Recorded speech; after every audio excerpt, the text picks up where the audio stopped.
जय जय श्री राधे। हरे कृष्ण। आप सभी का दिन शुभ हो, मंगलमय हो। इससे पहले कि कार्तिक मास की कथाएं सुनने के लिए आप सभी का बहुत बहुत धन्यवाद। अगर आपने इससे पहले के अध्याय नहीं सुने हैं तो आज आप पहली बार हमारे चैनल पर इस कथा को सुन रहे हैं तो इस कथा को सुनने के बाद पिछले सभी अध्याय भी जरूर सुनिए। कार्तिक मास भारतीय सनातन संस्कृति में सबसे अधिक पुण्यमयी माना गया है और इस मास का हर दिन हर क्षण साधक को धर्म, भक्ति और मोक्ष के पद पर अग्रसर करता है।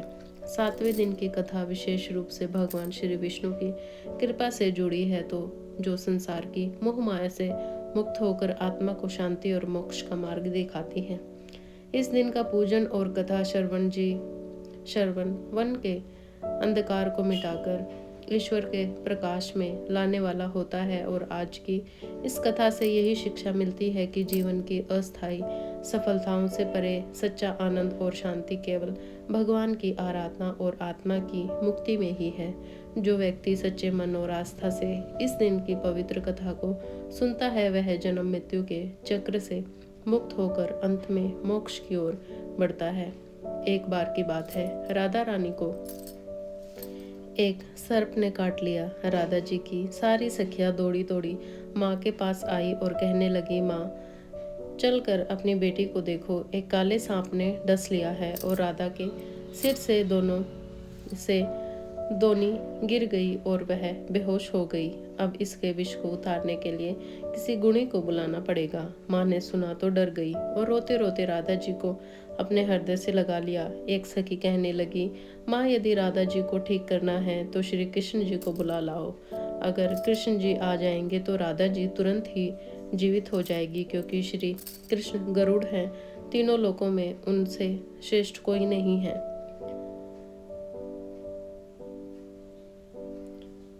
गरुण है, तीनों लोकों में उनसे श्रेष्ठ कोई नहीं है। सूरदास जी बता रहे हैं कि राधा रानी को ठीक करने के लिए आज कृष्ण जी को बुलाया जा रहा है।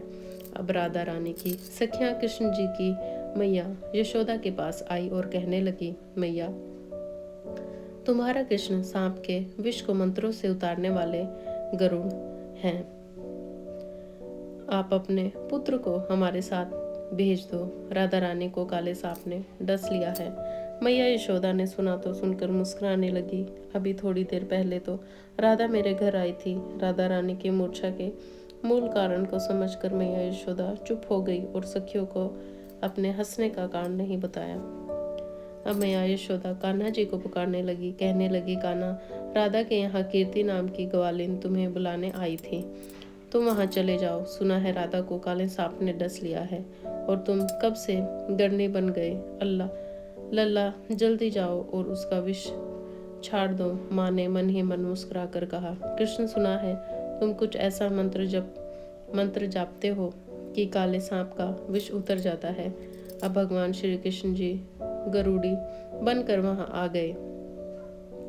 जब वृष भानुसुता राधा ने सुना तो मन में बड़ी प्रसन्न हुई कि श्री कृष्ण तो आज मेरे द्वार पर आए हैं और अपने आप को राधा रानी धन्य समझने लगी। प्रेमवश वह एकदम मूर्छा और राधा जी की आंखों से प्रेम के आंसू झरने लगे। राधा को इस प्रकार देखकर माँ भी व्याकुल हो गई। वे समझने लगे कि राधा के एक एक अंग में विष का गहरा प्रभाव हो गया है और अब तो माँ रोती व्याकुल होकर इधर उधर फिर रही है। वे अपने पुत्री को बार बार गले लगाती और फिर राधा रानी की दशा देखकर पानी हो रही हैं। श्री कृष्ण के आने की खबर पाकर माँ दौड़कर आई और कान्हा जी के पैरों को पकड़कर कहने लगी, हे मोहन, मेरी लाडली बेटी राधा बहुत ही व्याकुल है, कृपा करके इसे ठीक कर दो। माँ चाहे तो जो समझे, लेकिन प्रेम पूर्वक हृदय के प्रेम भाव को तो श्री राधे रानी और श्री कृष्ण दोनों ही पूरी तरह से समझ रहे हैं। तब श्री कृष्ण ने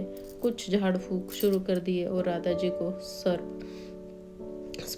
स्पर्श किया। जैसे ही उन्होंने राधा जी को स्पर्श किया तो एकदम से किशोरी जी यानी श्री राधा रानी ने आंखें खोल दी। श्री कृष्ण जी वास्तव में बहुत बड़े गार्णी हैं। शरीर का विष तो उन्होंने झाड़ दिया, लेकिन मन और सिर पर प्रेम का जादू कर दिया। अब राधा रानी ने होश में आकर अपने नेत्र खोले तो आगे श्री कृष्ण को देखा तो बस एकटक निहारती रही। फिर लाज से एकदम खड़ी होकर अपने वस्त्रों को संभालने लगी। फिर राधा रानी ने अपनी माँ से पूछा, माँ आज क्या है, सब लोग यहाँ इकट्ठा क्यों हैं? माँ बोली, राधे तुझे सांप ने डस लिया था और तुम्हें तो अपने मन की कोई सुधि नहीं रह गई थी। अब माँ राधा रानी को बताने लगी कि श्री कृष्ण के मंत्रों के द्वारा तुम्हारा उपचार हुआ है। राधा रानी की बार बार कुंवर कन्हैया की बढ़ाई करने लगी माँ ने श्री कृष्ण के मुख को चूमा, गले से लगाया और फिर अपने घर भेज दिया। वह कहती है कि मैया यशोदा की कोख धन्य है जिससे श्री कृष्ण जैसे सुपुत्र का अवतार हुआ है। उन्होंने तो तुरंत ही ऐसा उपाय कर दिया कि मेरी बेटी को जिंदा कर दिया। अब माता मन ही मन सोचने लगे कि राधा कृष्ण की यह जोड़ी तो मानो भगवान ने सोच समझ कर बनाई है। ब्रिज के घर में अब यह चर्चा चल पड़ी कि कृष्ण जी बहुत बड़े गार्णी हैं और भगवान ने इस तरह से और भी बहुत सारी सुंदर प्रेम लीलाएं ब्रिज में की। अब सुनिए आज का अध्याय। आप सुन रहे थे भगवान शिव और जलंधर के बीच भयंकर युद्ध हो रहा था, तो इधर उन दोनों के बीच में भयंकर युद्ध हुआ और वृंदा ने स्वप्न में देखा कि उसका पति समस्त अंगों में तेल मलकर प्रेतों के साथ दक्षिण दिशा की ओर जा रहा है। वह सपन देखकर वृंदा अत्यंत चिंतित हो गई और अपने व्याकुल मन को शांत करने के लिए वह महल, अटारी, गौशाला और वाटिका आदि पर घूमने लगी, लेकिन उसे कहीं भी शांति नहीं मिली। तो वह एक वन से दूसरे वन में जा पहुंची। वहां उसने सिंह जैसे मुख वाले 2 राक्षस देखे। उन्हें एकदम वह सहसा भयभीत हो गई और एकदम वहां से भाग खड़ी हुई। आगे जाकर उसने एक तपस्वी और उसके एक शिष्य को देखा और उनसे अपनी रक्षा करने के लिए प्रार्थना करने लगी। वृंदा की विनय सुनकर मुनि ने एक हुंकार से ही उन दोनों राक्षसों को भगा दिया। वृंदा ने विनयपूर्वक मुनि से कहा, हे मुनि, मेरे पति जलंधर और महादेव जी में घोर युद्ध हो रहा है। उसमें विजय किसकी होगी बताने की कृपा करें, क्योंकि आप तो अंतर्यामी हैं, आप सब कुछ जानते हैं। वृंदा के वचन सुनकर मुनि ने आकाश की ओर देखा। उसी समय 2 बंदरों ने आकर मुनि को प्रणाम किया और फिर मुनि का संकेत पाकर वे दोनों बंदर वहां से चले गए। थोड़ी देर बाद वे दोनों बंदर आकाश की ओर आए और उन्होंने जलंधर दैत्य का सिर और धड़ लाकर पटक दिया। वृंदा अपने पति के मृत शरीर को देखकर अत्यंत दुखी हुई और विलाप करती थी। वे पृथ्वी पर मूर्छित होकर गिर पड़ी। मुनि ने अपने कमंडल से वृंदा पर जल छिड़का तो उसे कुछ होश आया। तब वह फिर से विलाप करती हुई मुनि से कहने लगी, मुनि, जिसने देव, गंधर्व और विष्णु सहित तीनों लोकों पर विजय प्राप्त की थी, वह शिव जी के हाथों से कैसे मारा गया? आप तो साथ,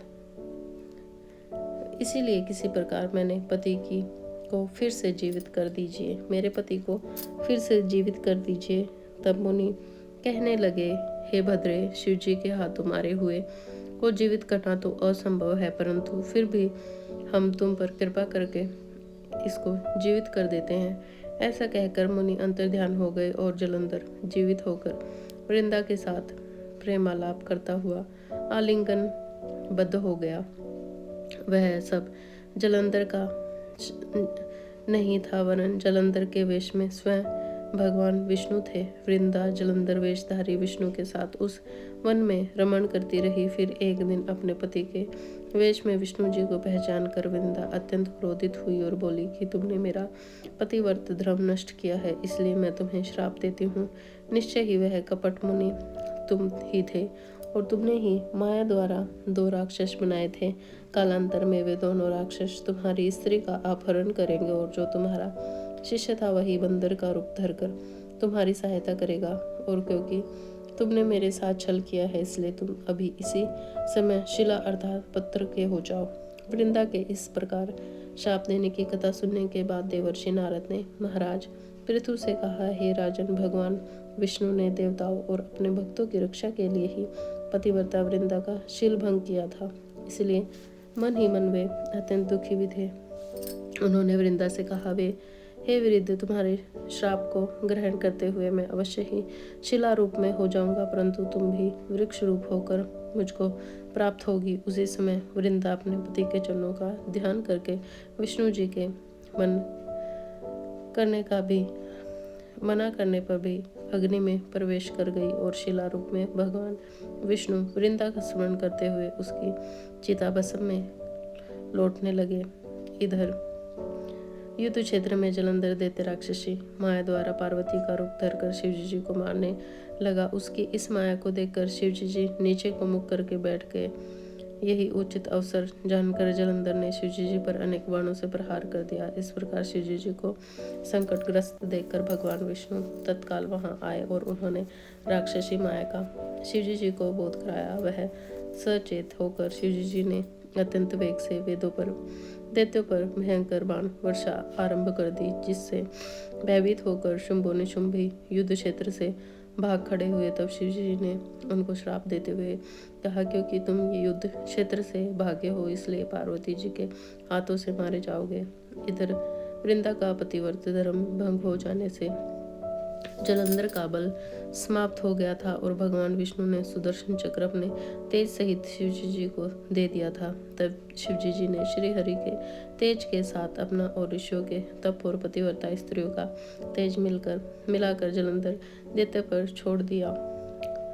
सुदर्शन चक्र के प्रहार से अब जलंधर का सिर कटकर धरती पर गिर पड़ा और फिर धड़ अलग होते ही जलंधर का तेज शिव में और वृंदा का तेज पार्वती जी में समा गया। देवताओं ने शिवजी जी की स्तुति करते हुए उनसे कहा, हे महादेव, जलंधर को मारकर आपने हम लोगों पर महान उपकार किया है, परंतु एक अनर्थ हो रहा है। महादेव वृंदा के पतिव्रत धर्म से मोहित होकर भगवान विष्णु को निरंतर अपनी चिता भस्म में लौट रहे हैं। इसलिए हे महादेव, हे भोलेनाथ, अब आप कृपा करके इस विषय में भी कुछ कीजिए। तब शिवजी जी बोले, हे देवताओं, तुम सब भगवान की योग माया की शरण में जाओ, वही इस संकट को हरेंगी। और तब समस्त देवता योग माया की शरण में जाकर स्तुति करते हुए बोले, हे देवी, आप संपूर्ण जगत की उत्पत्ति, पालन और नाश करने वाली हो। सतोगुण, रजोगुण और तमोगुण आपसे ही उत्पन्न हुए हैं। आपकी माया को स्वयं ब्रह्मा जी भी नहीं जान सकते हैं। ऐसी देवी को हमारा नमस्कार है, जिसके भक्त कभी अनादर और मोह से को प्राप्त नहीं होते। ऐसी मूल प्रकृति को हमारा नमस्कार है। उस समय देवताओं ने आकाश में एक तेज पुंज देखा और आकाशवाणी भी सुनी। रजोगुण, स्तोगुण और तमोगुण, रूप, गौरी, लक्ष्मी और सरस्वती, मैं ही हूँ। इन्हीं तीनों रूपों में तुम्हारी सिद्धि होगी, इसलिए तुम उन्हीं की आराधना करो। फिर उन तीनों देवियों ने प्रकट होकर 3 बीज देते हुए कहा कि इन तीनों बीजों को जहाँ पर इस समय भगवान विष्णु हैं, बोकर अपना कार्य सिद्ध करो। देवताओं ने तीनों बीज ले जाकर जहाँ पर वृंदा की चिता में श्री विष्णु लौट रहे थे, वहाँ पर 2 दिए। उन तीनों बीजों से 3 वृक्ष उत्पन्न हुए। बो दिए उन तीनों बीजों से 3 वृक्ष उत्पन्न हुए। रजोगुण सरस्वती से आंवला, तमोगुण गौरी से तुलसी और सतोगुण लक्ष्मी से मालती की उत्पत्ति हुई। श्री लक्ष्मी जी ने अपना बीज युक्त होकर दिया था, इसलिए मालती भगवान की पूजा में निंदी और आंवला और तुलसी भगवान की अति प्रिय है। इसी प्रकार वृंदा के रूप वृक्ष रूप होकर भगवान शालिग्राम से संयोग किया। इसी कारण कार्तिक मास के उद्यापन में भगवान की पूजा तुलसी जी के मूल भाग में की जाती है। जिस घर में तुलसी जी का पौधा होता है, उसमें यमदूत कभी नहीं आते। नर्मदा और गंगा जी और तुलसी जी का पूजन, ये तीनों कार्य एक समान ही हो जाते हैं।